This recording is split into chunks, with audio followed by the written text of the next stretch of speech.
बिस्मिल्लाहिर्रहमानिर्रहीम। अस्सलाम वालेकुम। महमूद असीर शाही एडवोकेट और आप देख रहे हैं लीगल इश्यूज़।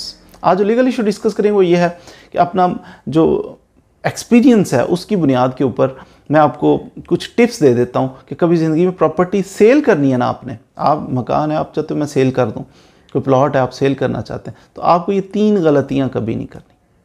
अदालतों के अंदर लोग आते हैं हमारे पास केस लेके, रुल जाते हैं, वकीलों की फीसें देते हैं, सालों धक्के खाते हैं, प्रॉपर्टी की वैल्यू तबाह हो जाती है, डी वैल्यू हो जाती है, परेशान, सर उनके सफ़ेद हो जाते हैं, बाल उनके सफ़ेद हो जाते हैं इस चक्कर में कि ये हुआ क्या सर जी, गलती हो।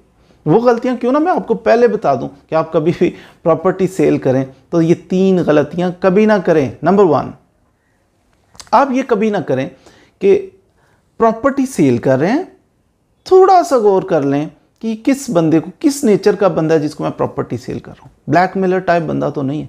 सिर्फ इतना काफ़ी नहीं है कि वो बंदा आपके पास आया कहते जनाब ये 1 करोड़ की प्रॉपर्टी है, 1 करोड़ रुपया लें, मुझे प्रॉपर्टी दें, ओके।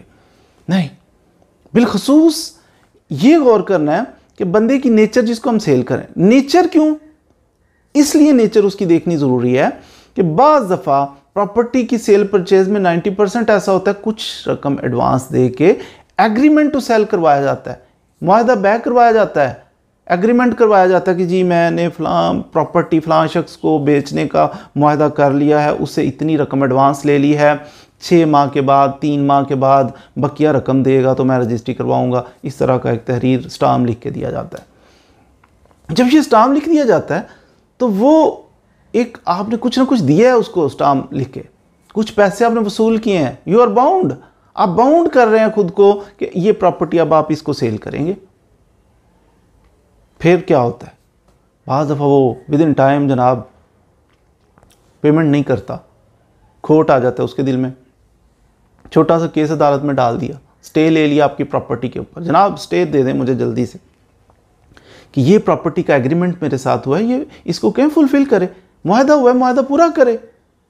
मुसलमान तो होता ही हुआ है जो मुआहदा पूरा करता है।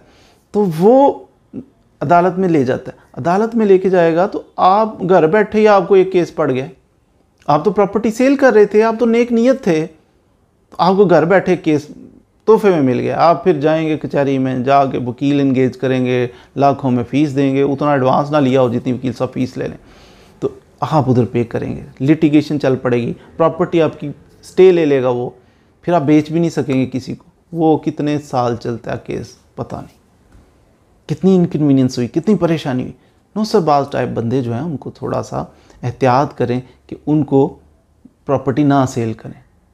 लिटिगेंट किस्म के लोग जो अदालतों कचहरियों में इस तरह केसेस करते हैं, ब्लैकमेलिंग करते हैं, याद रखिए ब्लैकमेलर जो होगा, जो नुसरबाज टाइप बंदा होगा ना आपके पास आके आम आदमी से ज़्यादा मीठा बन के, नहीं जी टेंशन ही ना लें, यूँ समझे पैसे तो आपके पास जेब में, फिक्र ही ना करें, पैसे आपके घर हैं समझें।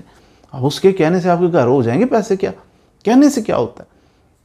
बंदे की नेचर जो है वो देखें, नौसरबाज बंदे को, गलत बंदे को प्रॉपर्टी सेल ना ही करें तो बेहतर है। दूसरा, कभी भी प्रॉपर्टी का कब्जा, आपने पैसे लेने एडवांस लिया है तो कब्जा उसको दे दें, कभी भी पहले कब्जा ना दें। उससे पैसे तो ले लें, पैसे वसूल कर लिए ना, अब कब्जा दे लेना। थोड़े से पैसे लिए और कब्जा दे दिए, कब्जा छुड़वाने में बाज़ दफ़ा टेंशन पड़ जाती है, उस पर केस करना पड़ता है, वकीलों को फीसें पे करनी पड़ती हैं, टेंशन एक अपने लिए पैदा कर लेते हैं आप। कब्जा कभी भी प्रॉपर्टी का पहले नहीं देना, पहले पैसे लेने फिर कब्जा देना है।